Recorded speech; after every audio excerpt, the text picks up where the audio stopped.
Hey, and welcome back. If it's your first time joining us, we're so glad to have you here. If you're dealing with a tough time, you are in the perfect place. So grab a cozy seat and join us as we explore the challenges of life together. Armed with friendship, a genuine desire to help, and a bit of laughter along the way. This is Rising from Ash, where every Thursday we tackle a new experience together. With that, let's get to it. Hey, you guys, do you struggle with intense emotions like anxiety, depression, anger, notice unhealthy patterns in relationships, find it difficult to trust others or form close bonds?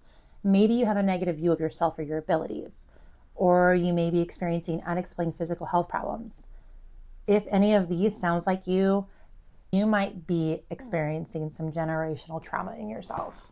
I know that is one thing that I have recently become aware of is there is a lot of people talking about generational trauma, and it is something that I have also been trying to break that cycle. Yeah, me too. So I experience all of those things that you just mentioned, but yeah, tell me more. Let's get into it. I've heard it so many times. There's no handbook that comes with parenting. We're all just doing the best we can. Or even adulting, even if you're not a parent. Yeah. Adulting in general. There's no handbook that comes with adulting. They don't give you one when you graduate. Like, here you go. Here's everything you need to know about life. No. It's like, let's learn as you Good go. luck. Good luck. Welcome to the world. Here's some bills. Hunger Game. Yeah, Good luck to you. It really is. It's so much, so fast. Nobody knows what they're doing. We're all just like winging it. But there are so many things that you wouldn't even realize are passed down from generation to generation. And it goes so much deeper than that. You could look it up, and it is a rabbit hole that you will go down, and you will just spiral into everything. I mean, if you guys want to go ahead, look deeper into it, dive on in and figure out exactly maybe where yours pinpoints to. However, I'm not looking that far back, just within the last couple generations here between, like great-grandparents or maybe great-great-grandparents, parents, within the last few generations. Right. I know that even, my gosh, for those of us, not to date myself or whatever, but like millennials and that, there are things that our parents that were more acceptable than they are now. Right. Like, I'm pretty sure when my dad was growing up, like even the teachers could hit them with rulers and stuff. Yeah. And that wasn't in place when I was growing up, but it's not that far away. Right. It was my parents' age away. So there's traumas there from freaking school and what they experienced at school, let alone their own parents. It was, spare the rod, spoil the child, children to be seen, not heard, along with a plethora of a million other phrases that go along with that. Mm-hmm. There's a thing going around, I don't know if you've ever tried it with your kids, where you start the phrase. I just saw that on TikTok. Yeah. So for those of you who have children out there, I don't know if you're aware of it or not, or if you've seen it, but on social media, there's this trend going around where you say, children are, or children should be, right? Seen and not heard. Children should be, and then the kids fill it out. And I did it with my kids, and their answers were so cute. Even my teenage child, he didn't know how to fill it in. His answers, I was like, children should be seen, and he's like, loved. He had no idea. And he's like, what are these questions? I recorded them both, and I cannot remember both their answers. So I asked my little one, and hers, of course, she had no idea. Clue. So I thought maybe he would. Have I ever said any of these to him? Would he recognize any of these phrases? And he could not. And I'm like, awesome. That's great, because I heard all of these growing up all the time. I'll give you something to cry about. Right. I was like, I'll give you something, and my kids are like, to play with, they had to eat. Yeah, they had absolutely no idea, and I love that for them, that they don't know, or just wait until your dad gets home. Right. Just wait until, and they're like, later on, and we can try again, or you can have dessert after dinner. They didn't know. They had no idea, and their answers were so innocent and sweet, and the trauma's not there. Right. They, and I know it's a very minute trauma compared to what some people have been through, but it's just that's generational trauma. No matter how big or small, those are the traumas. Those are the things that their parents taught to them and they installed in their children. And then as the children, we have the opportunity to continue that and pass it down to our own children, who then have the opportunity to pass it to theirs, and so on and so forth. That's how it becomes a generational thing. Correct. Or you have the opportunity to stop the cycle. Break it. Yeah, so I consider myself a cycle breaker. There's obviously many terrible things that happen in people's lives, but it doesn't necessarily mean like your childhood was terrible, right? Or that I'm referring to anything terrible. It's just the littlest things. Spanking your children. I was spanked growing up, and I know most of the kids my age were. Mm-hmm. I know most of us got hit. I'm sure you did too. You were bad. There was a wooden spoon or something, crack you on the back of the thigh, crack you on the butt, whatever. Mm-hmm. And it's literally, and nothing against anybody who hits their kids or who uses that kind of punishment with your children. What works for you, and that's fine. They say, gentle parenting. You can't gentle parent kids who aren't gentle. You only can gentle. My kid's not gentle childing, so how am I supposed to gentle parent?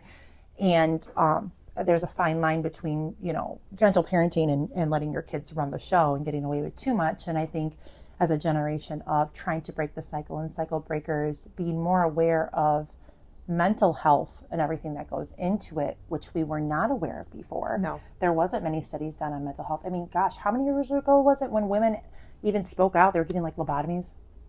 Right. It's not that far away from where we're at today. So mental health and all of this was not something looked into or widely talked about or anything like that. So now people are becoming more aware of how important mental health is and how a lot of our mental health develops when we are younger, when we're in our adolescent years, and how much we absorb from there and bring into our adulthood. Like you said, it's subtle. It's not things that are blatant, and it's just the programming that gets ingrained in your head, and then it becomes that inner voice as well. And another thing in regards to, it's kind of a side note tangent, but not super,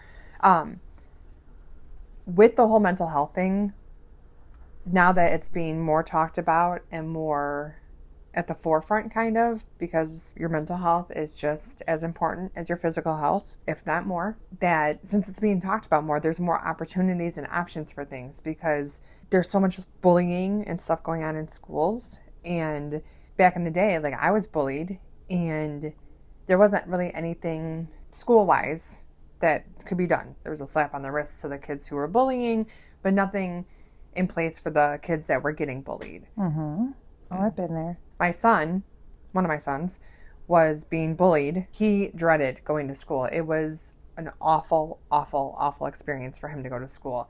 So there were different options. And his father and I kind of had different beliefs on that whole thing because of the generational, what you're supposed to do. Whereas his dad was like, nope, he just needs to go to school. He needs to tough it out. He needs to deal with it because this is real life and you don't need to coddle and baby him. Whereas I was like, I think there's these other options that are available to him for his mental health. And he can go to an alternative school, which would, help boost his confidence. And there's absolutely no bullying allowed there. And it's a smaller environment. And it can kind of like I said, boost his confidence, recharge him because he's so depleted from not wanting to go to school. Just it's scary, it's intimidating, and it's hard to have your best performance at school and be focused and stuff when you're too preoccupied with getting bullied. So it's nice when nowadays there is this option to have alternative means to go through school. And it's kind of in regards to the generational thing a little bit, because back in the day we didn't have those options, but now we have more options in this day and age of how things can get done, but just a different way. So you can still get schooling, but it can be different than the mainstream schooling. Public school. Exactly. Throwing you, to the sharks. Right. Throw you in the deep end, learn how to swim. Good luck. Yeah, exactly. And that's how it was for us growing up. I was bullied too, and there was really nothing for me to do. And it wasn't, I don't know, my parents were there for me when I was bullied, for sure. Mine too. But at the same time, they weren't, or I wasn't as comfortable going to them and telling them everything that was happening. Mm-hmm. So that's kind of like what I'm trying to create with my children is, and it's not that my parents didn't want that with me. It's not saying that they didn't try, or maybe, Right. Maybe I misread whatever they were putting out there. But They don't know were if I was handling ashamed or why I didn't. Yeah, they handled it in a different way, and there wasn't really much you could do at any time. And they probably handled it with how they were taught by their parents. Yeah. So it's kind of like the whole generational, Yeah, because it's like I kind of came up to them and told them, some stuff. And a lot of it, and I'm sure a lot of people can relate to, is, well, you need to stand up for yourself. You need to advocate for yourself, which we still tell our kids. Right. But it was more of like, well, pop them in the face. I would have just done this. I would have just done that. Dare somebody to do this to me. I would have just, and then I would hear stories about how my dad stood up for himself and how he, fist up, ready to fight. Right. Same with my mother.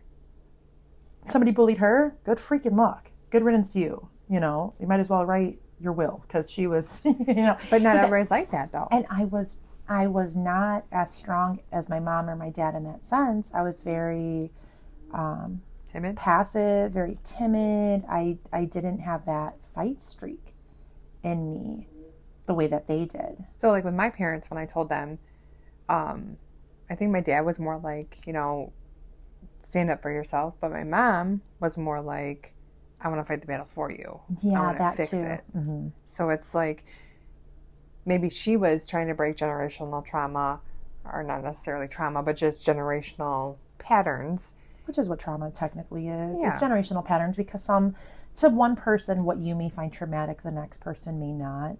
What's trauma for you may not be trauma for the next. Somebody may be able to be hit, growing up and not think anything of it, where the next person could be hit and it leaves an impact on them. Right. Of what they should accept or not. Because sometimes as the next generation comes in, it's either they continue the pattern, or they're like, I'm not doing that. I refuse to do that because I know how it made me feel. Exactly. And then they're like, I'm going to do the complete opposite of that. So there's two different sides of the coin here of how it can go. Absolutely. And I think we're in the generation now where, at least for the parents of this generation, or those who don't have children yet, who are considering having children, maybe at that point where we're like, okay, we're going to do it completely the different way, like completely the opposite, or completely change things up. But I think there is a happy medium somewhere in the middle. I like to say I'm breaking the generational trauma, and my kids will perfect it. Because I'm almost more passive than I should be, I think, in some ways, and maybe a little too lenient, where it's like, okay, I'm breaking the cycle. Now I need you to perfect the cycle. Like I'm going to break it. I want you to perfect it. Okay. Right. I'm going to do things different, and I want you to tweak it. Yeah. Perfect it a little bit. Fine tune it. Exactly.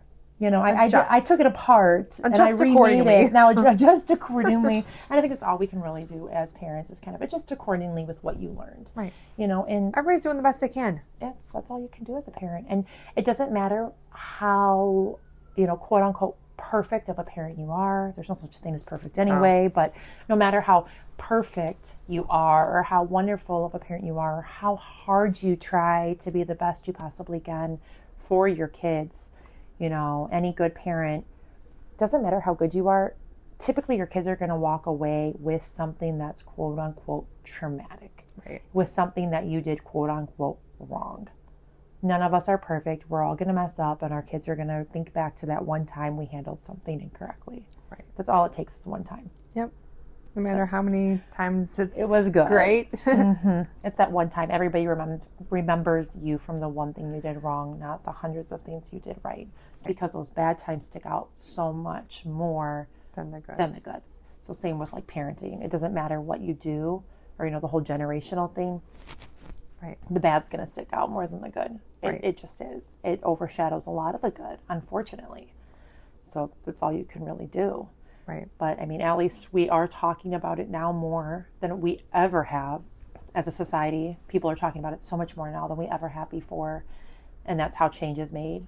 So instead of like brushing it under the rug or sweeping it under the rug, we're actually talking about these things and making them known, and talking about mental health and offering more options. I mean, even speaking, I know we've mentioned this before, speaking to counselors and stuff, how it was almost like this whole stigma around mental health, receiving help, or having to go on a medication for something, or whatever the case may be to take care of your mental health. Like, there's no shame in the game. There's no shame in That's what I was getting to say. help. People were ashamed. They didn't want to let others know because, like you said, the stigma around it, and they felt like they were alone, and I must be the only person because nobody else has talked about this. So let me keep it on the down low and hush hush, and like feel bad about it. But no, like there's so many people on medications and seeing therapists, and that's okay. Like depression, anxiety, these things are huge, and so many people suffer with anxiety and depression, and like ill thoughts on themselves and low self-esteem and all these things. There are so many people you wouldn't even know who suffered with this, who really in secrecy do, because they don't talk about it. Because they'll put on a happy face, and be that way in public, and then when they go home, then they're sitting with themselves and feeling their emotions and feelings. And absolutely, it's hard because you want them, like, and if you're that person, like, you probably want to be able to reach out and talk to somebody and feel connected and not so alone. But just know that there are so many others going through what you're going through. Yeah, there are a lot of people going through it. I mean, we mentioned anxiety and depression. There's also people who have trust issues or issues with forming healthy relationships, and having issues with intimacy within their relationships, or a lot of people who have generational trauma, who may or may not even recognize it as such, do have problems with substance abuse or risky behaviors, or turn to self-harming as a way to cope with the way that they're feeling. So they're not alone, even though you do feel like you're alone when you're experiencing those different things.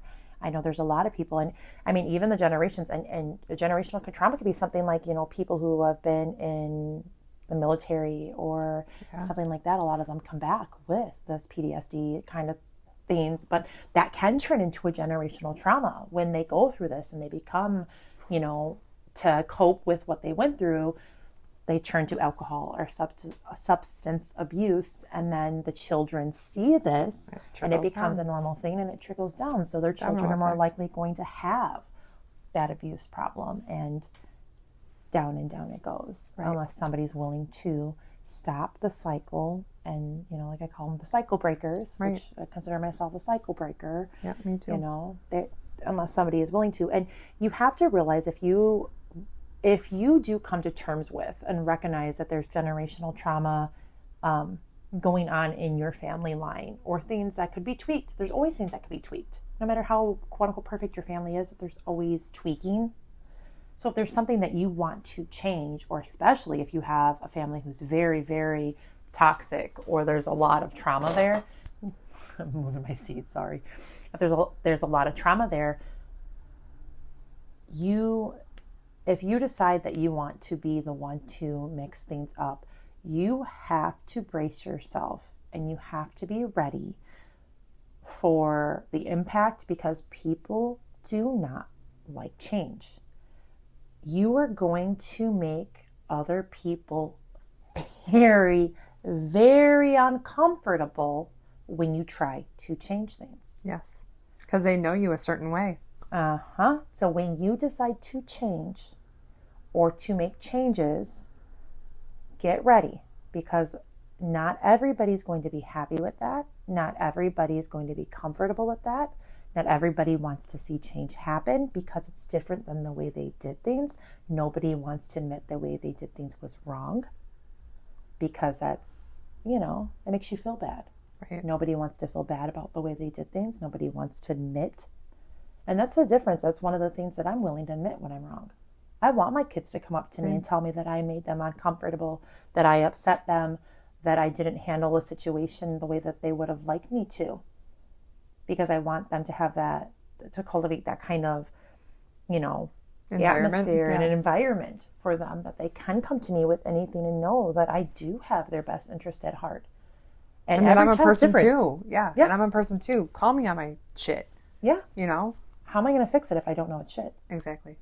I can't change a dirty diaper if I don't know what's there. Right. Like, if I didn't smell it, you got to come over and tell me. Right. I don't always know. I don't just know. I can't read your mind. I don't know what's going on. Yes, I'm your mom, but I'm just a human. Yeah, I'm just a human. You'll see as you get older. I am literally no different than you. I was thrown into the world the same way. I didn't get a handbook either. I just have a few more years of experience on you. That's it. That's it. Honestly, that's literally all. The difference between you and I is I have a few more years, and that doesn't mean I know more than you. I just have more experience.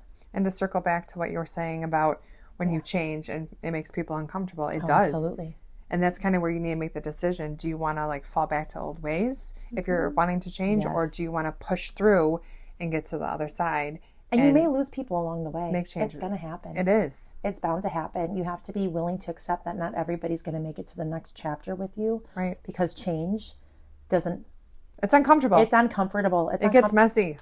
Change is messy. And not everybody's going to want to continue the journey with you because they don't like you calling them out. They don't like hearing the truth.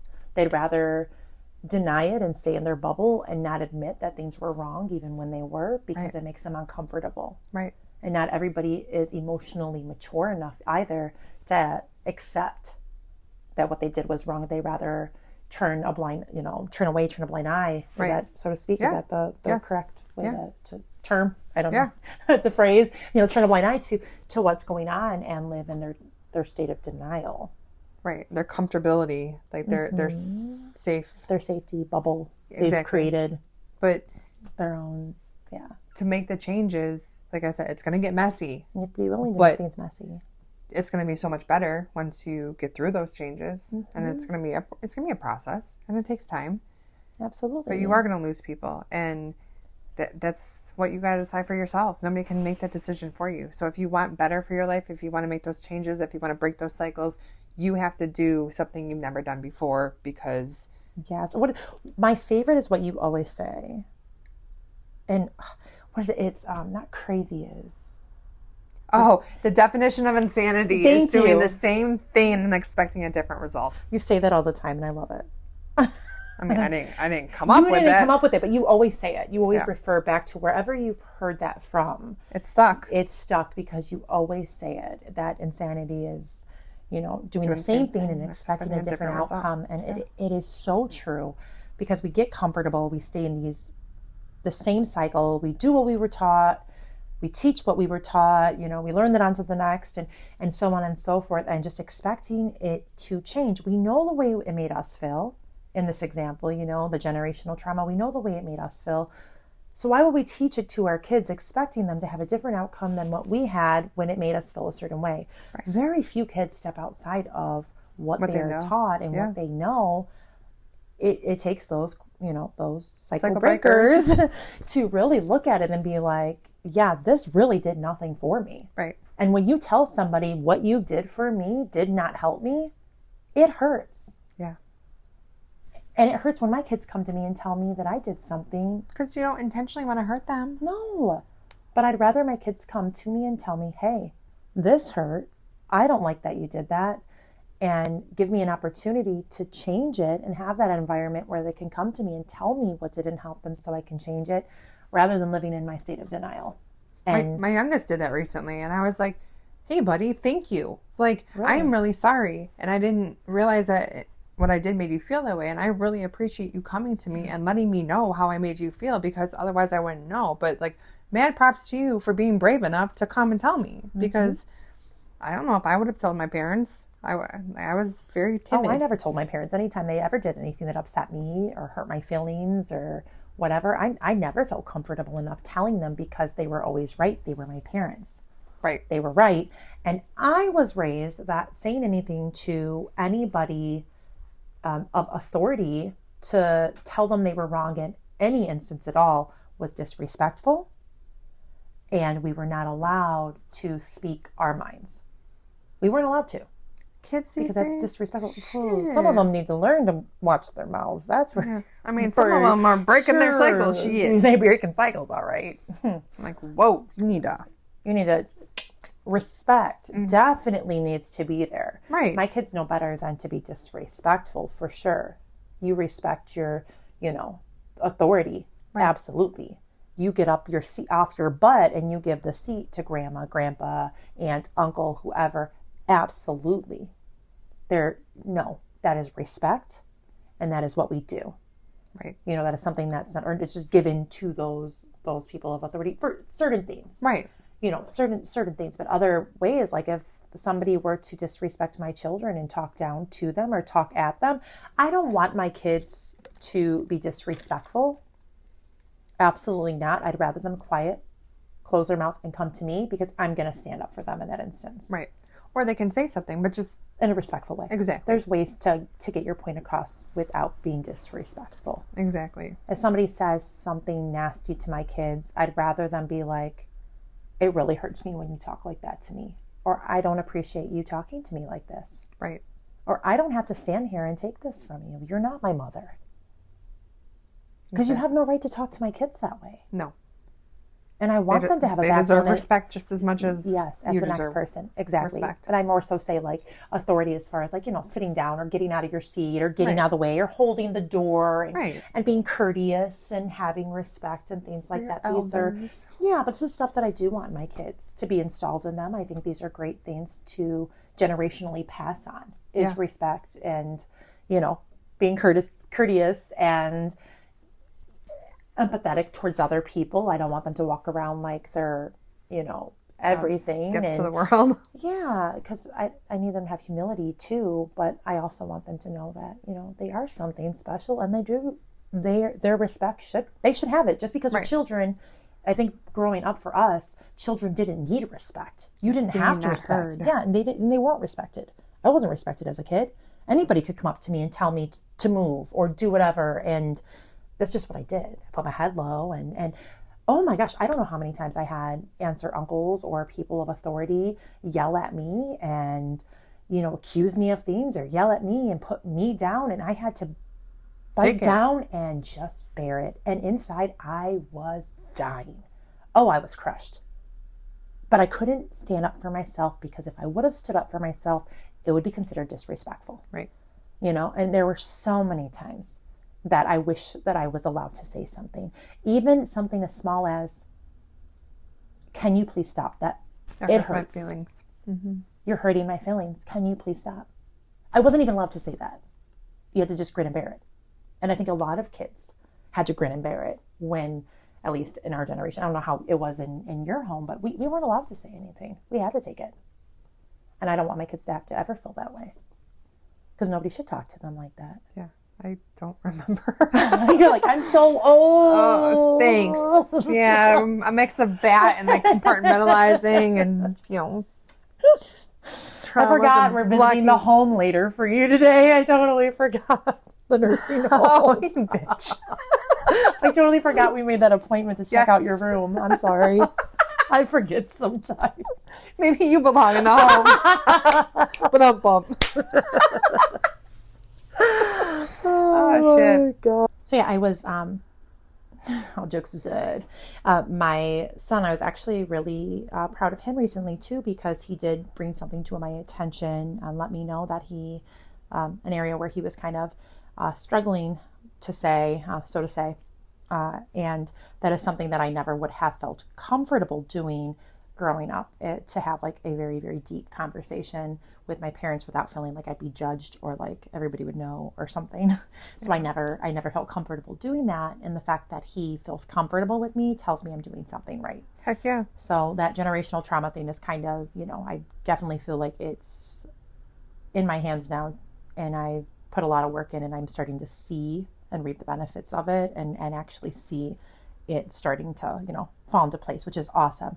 Generational trauma itself, this is a topic I could talk about forever. There is so much that breaks down into it. I mean, it goes down to like the tiny little things that your parents or grandparents or great-grandparents didn't even realize they were doing. and even into the ways that they responded. So having a parent or a grandparent, great-grandparent, whatever, we'll just say parent for the sake of time, having a parent who had trauma may have had their own anxiety, their own depression, and by watching them suffer through depression and anxiety and all of these mental health things without necessarily doing anything to you, just by watching them live these experiences, that was rubbing off on you as a kid. You're sponges, you absorb everything, and that trauma becomes part of your trauma. Right. Because you're being shown and taught. Yes, and you're learning how to address situations and handle things by how they do. So when mom gets really upset or dad gets really upset, do they lock themselves in their room? That's how you're learning trauma is. Do the kids have to come to the rescue? You're learning that children should be coming to the rescue. These kinds of things, or that you always have to be the one to save, or whatever. Right. However you take it. Smooth take it things totally over. different ways. Right. One will go one way and one will go the completely opposite way. Right. And that breaks down to a lot of, too, which is a totally different subject we could talk about another time, as far as like emotionally immature parents and stuff like that too, and how a lot of that does come with like the generational stuff too. So, so much more that could go into it. If you guys are interested, just reach out. There's a lot of different books that I know about, that I've read on the whole generational trauma thing, a lot of websites. And if you are dealing with it, there is a way to break it, or if you're even interested, if it's something that you may have experienced, look into it. There's a lot of resources out there to help you. If you do want to kind of be a cycle breaker yourself, look into therapy, getting help, talk to someone, and that's kind of where it all begins. Sounds good. Have a great day, everyone. We'll talk to you next time.